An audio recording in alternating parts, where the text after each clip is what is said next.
বয়স তার শতকের ঘর ছুঁই ছুঁই, 12 সন্তানের 51বর্তী পরিবার নিয়ে সুখের সংসার।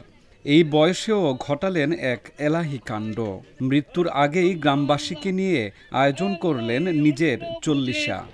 যে প্রশান্তি আল্লাহ তুমি এবং 96 বছর বয়সী বানেছা বেওয়া রাজশাহী নগরীর খড়খড়ি বাইপাস কমলাপুর এলাকার মৃত ইনসার আলীর স্ত্রী।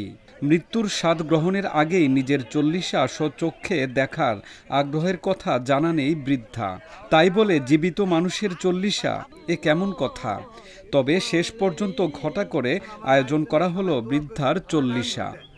আমি আমার জেউতাখানাটা দিয়ে দিছি, আমার ছেলে মেয়েরা সবাই খুশি, আমিও খুশি। আমি এই কারণে আরও মেলা বহু মানুষ আমি জাত করে আমি খাওয়াচ্ছি। উদ্দেশ্যটা আমি সবারই খুশির জন্য, বা আমি আল্লাহর কাছে যাতে কিছু পাই সেজন্য।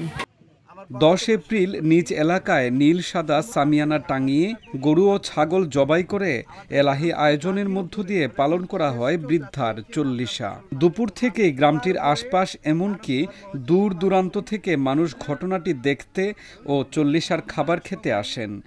কয়েকটি গ্রামের প্রায় 1,500 মানুষকে তৃপ্তি সহকারে খাইয়ে ধুমধাম করে পালিত হয় বৃদ্ধার চল্লিশা।